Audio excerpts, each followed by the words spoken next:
All right, cool. All right, welcome everybody. My name is Jamal Malik. I am the managing partner for Sales and Manage. I'm really excited to have Imran Abbas with us from VMware. Imran, welcome. Good to be with you, Jamal. Hey Imran, if you could, before we start, could you maybe share a little bit about your background and maybe any additional context or information you think is relevant for this discussion? You bet, you bet. So first of all, thanks for having me, Jamal. It's a pleasure. Just really enjoy speaking with you. 24 years, IT digital transformation experience, servicing both private and federal customers. I am based out of Ashburn, Virginia, grew up in Northern Virginia. We had the great pleasure of last night seeing the Nationals win the World Series. So that was really good. Congrats. Thank you. Lots of great things happening in VMware and our customers. So really appreciate you having me today. Yeah, absolutely. And I think maybe just kind of set the stage here. We want to talk a little bit more about digital transformation, in the government space. Now, we've had podcasts before. We talk about selling to government, customers. But what I think I'd really like to pick your brain around is, just from a trend perspective, how things evolved. So could you maybe, talk through across 20 plus years, working in the government space, how did it start? Like, how did IT first start getting, big? And then, over the last 2 decades, kind of what have you seen change and where do you think we are now? Yeah, no, that's a great question. Lots of change, for sure. It's interesting. We're seeing, from our perspective, a lot of consolidation happening, across the board, not just on the mission side. We're seeing a lot of customers looking to just consolidate control, management, IT.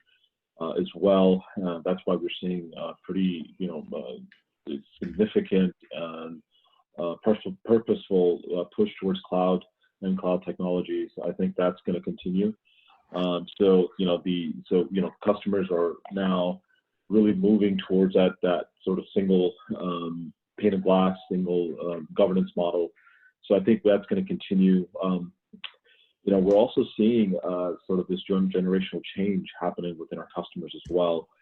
So by 2022, I think that's the latest number is that basically 70% of the workforce in the federal government will be made up of millennials. So the new sort of generation sort of coming in. So you're seeing this cultural shift happening, and the new generation, they're very tech savvy. They come with their own ideas, and government hasn't always been sort of open to those types of things. So there is, our customer agencies are recognizing that, and they're really putting in significant effort around changing that cultural mindset that's been there for many years. So I think that's this sort of generational change that's happening. I think that's going to be there as well. We're seeing a lot of modernization as well. Talking a lot about the cloud.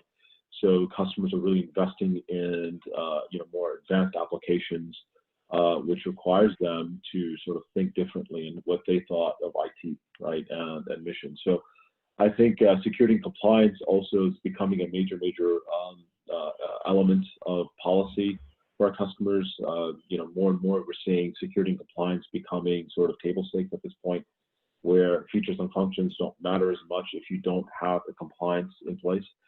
So I think that's a major sort of element that we're seeing. And then one final one is I think that customers are really looking for platforms now. They're looking for sort of this panacea, the Switzerland of things, right? Where they're not looking to invest in singular products that are disparate. They want to see one singular platform for management.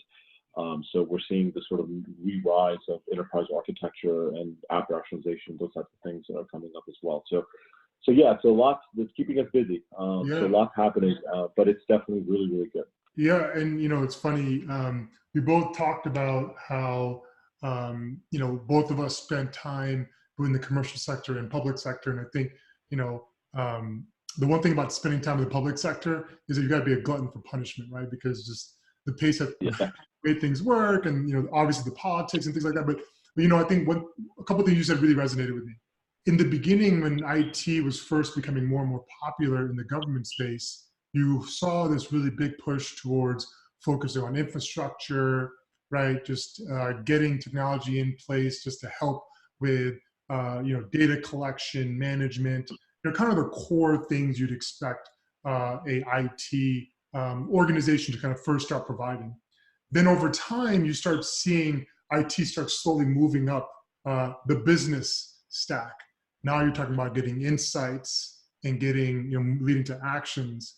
And then the thing that you kind of talked about, which I'd love to maybe talk a little bit more about, is within the last 5 years, there's been this push almost driven by a new generation of users, the millennials, that want to take technology now to that next level, right? Can you maybe talk about what you're seeing specifically there?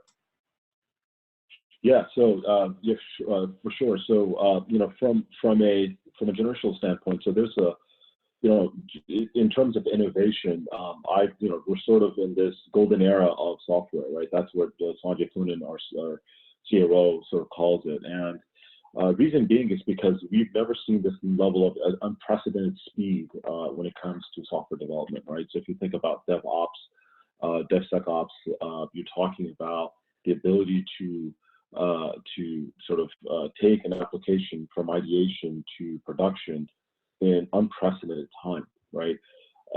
So this brings forth a lot of innovation. But the challenge with that, though, is that if you don't have the right governance model and sort of the right culture to sort of ingest this type of speed, this can get really messy. So this is what the millennials want. This is the new sort of generational developers that are coming to market. Is they're bringing this sort of culture with them. It's like, well, if something doesn't look good to them, we'll just change it, right? And change is not something that federal agencies have sort of have been known to do very quickly, right? So, and I'm not throwing shade at the agencies. I think the challenge with them is that their scope is so vast, right? I think you think about some of these civilian agencies, they're massive. Sometimes they're larger than global accounts. I mean, for example, you think about Postal Service. There's 75,000 employees at Postal Service, and then you have the VA that have over 350,000 employees. So so they have to. So that scale is exponential, right? So when you're thinking about taking something to market in that type of organization, obviously there's going to be a lot of governance and sort of hurdles that are going to come into play. So the challenge, though, is, well, that's great. Well, how do you still you still want to take advantage, right, of these sort of cutting edge technologies, these emerging technologies. So the question, and this is what we're doing with our customers, helping them sort of navigate through how they can ingest DevOps, right? How they can ingest this new sort of culture of development and users. That's so, and I love where this is going, right? Because we all know that, let's just say in the government space, maybe not everybody is motivated as they could be to drive change. And we won't get into why, but to your point about the millennials coming into the picture now and bringing these ideas around, like, I grew up with technology in my life, right? I use it personally. Now I'm in the professional world, and I want to leverage technology as much as possible in my professional life, right?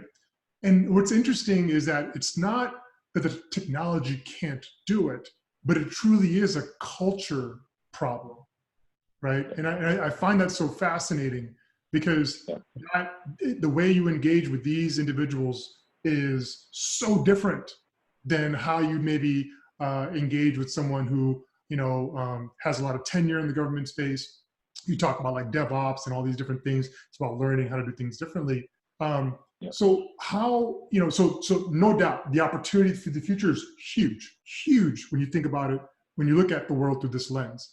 How are you preparing your team? Because I understand you're a leader, you're a sales, you have directs, you're a thought leader in that respect. How are you preparing your team to engage with government, representatives now through this kind of new point of view or perspective? Yeah, no, that's a very good question. I think taking a step back, VMware, our federal segment, the first thing that we talk to our organization about is empathy, right? Is first understanding the challenge at hand that our customers are facing, right? So, it's not that CIOs don't want change. They, if you talk to any federal CIO, one of the first things they're going to talk about is user experience, right? They're going to say, hey, I want to have a differentiated user experience for my users. So I think the challenge though is first, I think when we talk about customers, we want to make sure first we're very empathetic towards them, understanding their challenges, understanding their limitations and their conflicts and things, and helping them navigate that through this sort of digital transformation.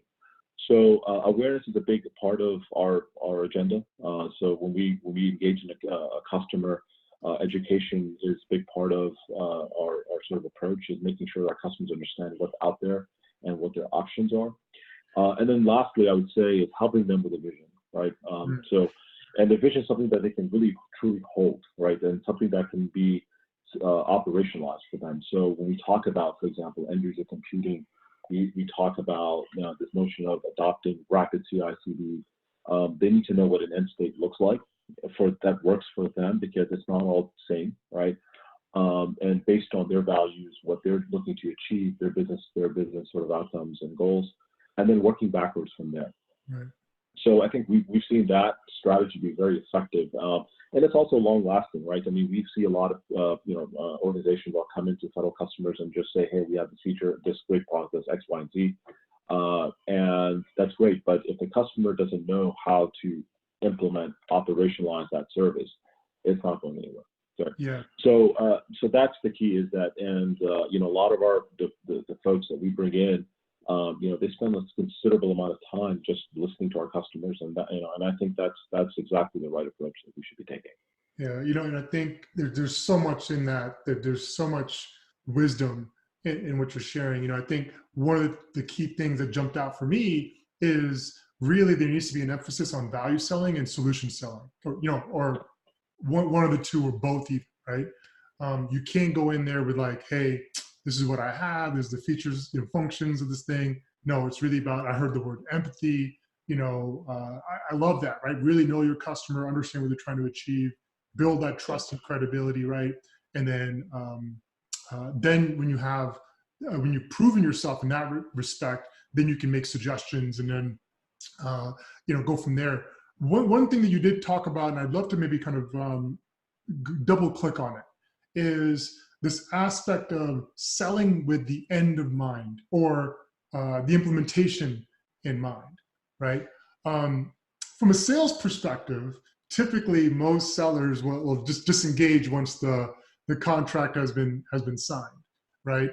And then it's off to the next opportunity. What are some ways that you think you as a manager, as a leader, can coach your teams to have that end in mind approach? How do you use it, implementation, operationalizing something? Yeah, historically, so Jamal, if you look at the traditional sales cycle, implementation was always an afterthought, right? And really, once the sale happened, it was really upon the customer to implement that solution or that product that they purchased.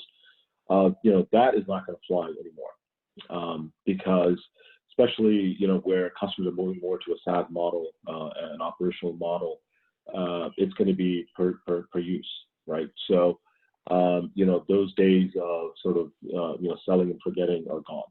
And if you want to be relevant in today's sort of marketplace, we have to make sure that our customers are realizing the benefits from their financial investment with our solutions.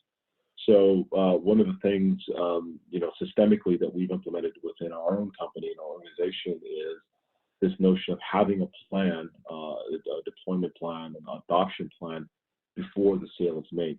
Because we also recognize that if the customers are going to see value in the solution, then they're more open to purchasing more, right? And what happens if you don't use it, right? You sort of, it withers away, right? So you might have made a short-term sale, but you sort of lost that customer long-term. So, and then sometimes, by the way, that also means some foregoing some revenue short-term, right? So you got to have the long game in mind when you're engaging these customers. So I think having that, to your point, that adoption plan in place, that end in mind in place, and that both you and the customer agree to, and then work backwards from there. I think that becomes very, very effective. And do you find that, because there's so much in what you've shared, right? Because what you're saying is like, look, the value in solution sell does take more work. It does, more so than a transactional approach. When you talk about the end in mind and value realization, you may be foregoing revenue up, in the short term with the thoughts that, hey, longer term, we'll be able to capitalize, if you will, more so in a mutually beneficial way with the customer. As a sales leader, how do you deal with like your leadership saying, hey, we've got $1 million gap to achieving our revenue target. We, have the end of the quarter coming up. This deal's not supposed to close until like next quarter. Can you maybe pull it forward to this quarter? You know the game, right? How do you, as a sales leader, deal with that? I know it's a tough. If you want to go there right now, I get it. It can get pretty hairy quickly. But I'd love to know your thoughts. It's an important question for every sales leader. It's an important question, no question about it. I mean, there is a business to be run. Our shareholders expect a certain return, and the business expects a certain performance. So you kind of have to have a short-term and long-term game. So I'm not necessarily saying, sort of forego all short-term sort of things. Right. I think it has to be a balanced approach. I think that's what it comes down to. So there's certain activities that are going to be short-term, 3 months, 4 months, whatever that is. And that activities hopefully will get you to those sales targets that you're trying to achieve. But at the same time, you cannot ignore the longer term bets, right? So, there's going to be some business that's going to be more transactional, and there's nothing wrong with that. And especially for a company that is going through this sort of evolution from an ELA-based model to more of an SaaS-based model, that's going to happen. So you have to sort of, accommodate for that. But the key, though, at the end of the day is, you got to make sure that your customers are recognizing value, right? So being that partner with them, that strategic partner with them, a trusted partner where they know that you're going to get, the real deal with you, that to me is priceless, right? At the end of the day, to me, it's all about relationships. There's certain things will never change, and relationships are based on trust and credibility. So, going in, and many other times, we have this great, portfolio, but sometimes, customers can't purchase all of it for a variety of reasons, security and compliance and what have you. And that's okay. But we're going to continue to work hard to meet all of those compliance requirements. But at the same time, we focus on what are some of the things that we could do for them today. So, so long answer to your question really is just, I think it just requires a balanced approach, right. and thinking tactically and strategically. And it's hard to do, but that's today's sort of world we live in. Yeah. And I think what I heard from that, and I couldn't agree with you more. It's about managing pipeline, right? Don't put all your proverbial eggs in a single basket. Don't just like, hey, this one deal has to hit, otherwise I won't. You're setting yourself up, for failure. But I think what's interesting is on top of just like the basic pipeline management stuff, you're also almost also adding on a layer about customer value realization, customer satisfaction, right? And so it's I think integral now more than ever for that sales leader to help implement an approach that's based on value, but then also something that you can look at from a business,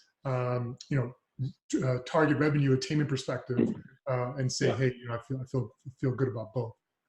Yeah, and there's there are certain other elements now that we're seeing a lot more sort of creeping into our business. I mean, look, the budgets are continuing to be very unpredictable. Especially for the agencies that we support. Where you think you have line of sight to revenue or a budget for a customer, and last minute it gets pulled for whatever reason, right? So, and to your point, having, relying on that one deal, for example, that is so problematic, and the business doesn't want that. And it's and the business and the pipeline becomes very anemic as well. You can't have 80% of your pipeline based on one opportunity. So that's why it's very important to continually invest in demand generation activities, where you're talking, and to me, demand generation is just awareness, right? Making sure the customers know what we have, and they know how to see value in that solution. So that's the process that I think is going to continue, and then and hoping that'll bring some value to our customers. I love it. Yeah, so it's this continual focus on demand gen, so that you can quote unquote pad your pockets, right, and remove you from that risk of because statistically speaking, you're not going to win every deal. Okay, it's just life. Yeah. Right, and so just having the right coverage, it all kind of plays in together. Absolutely right. So I'm just being conscious of time.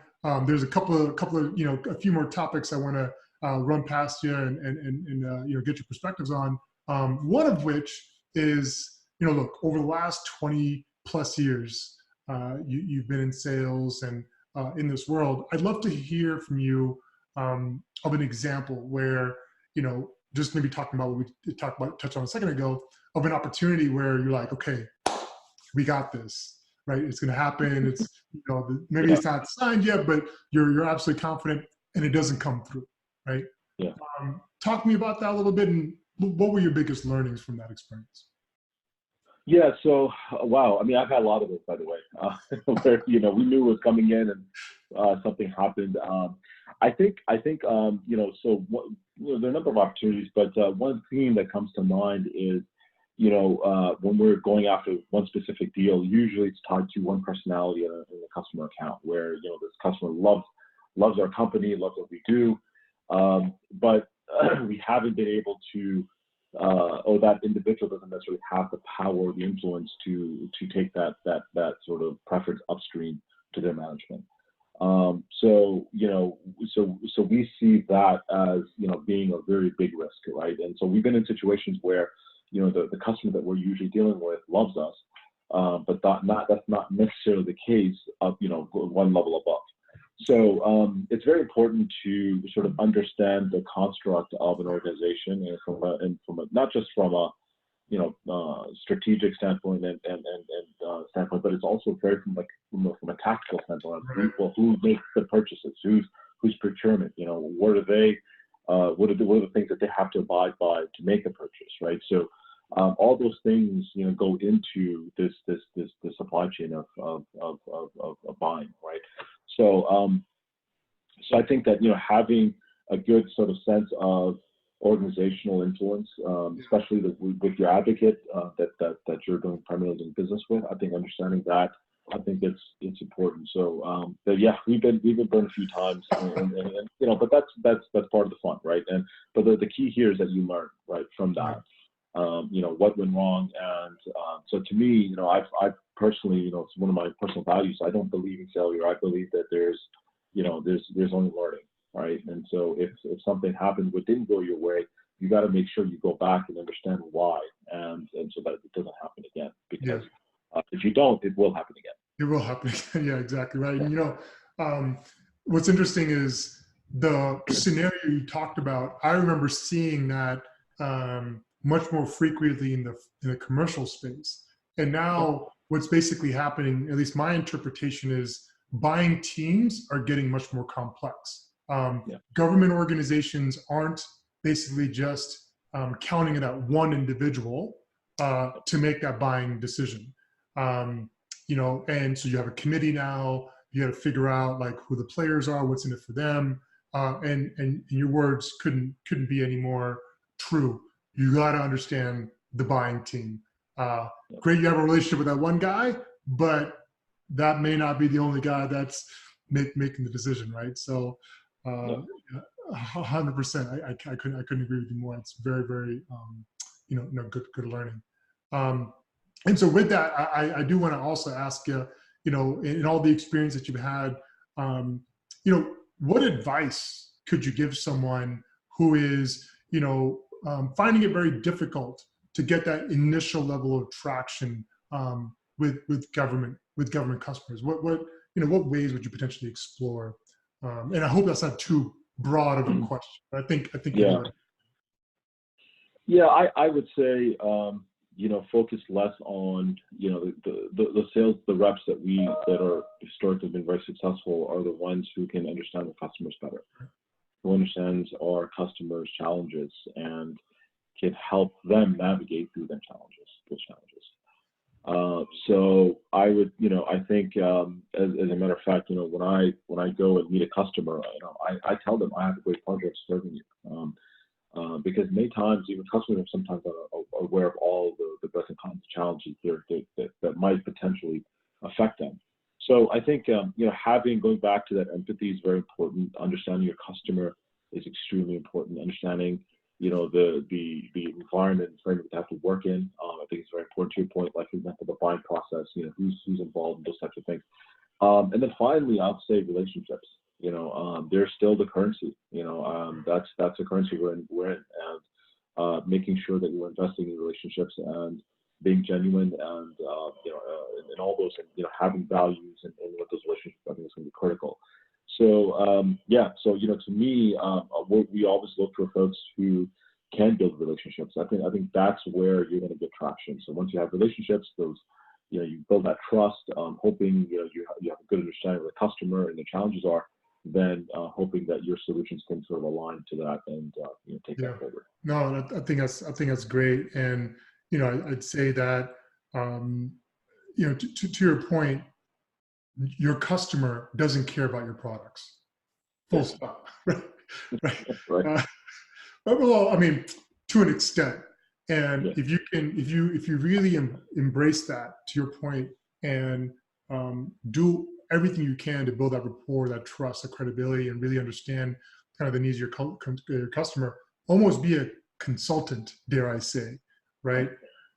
It really is that key that unlocks so much trust, rapport, referrals. Hey, let me introduce you to this guy who I think you can help out and stuff. And so, again, so awesome to kind of have you point that out and share. I think that's incredibly insightful.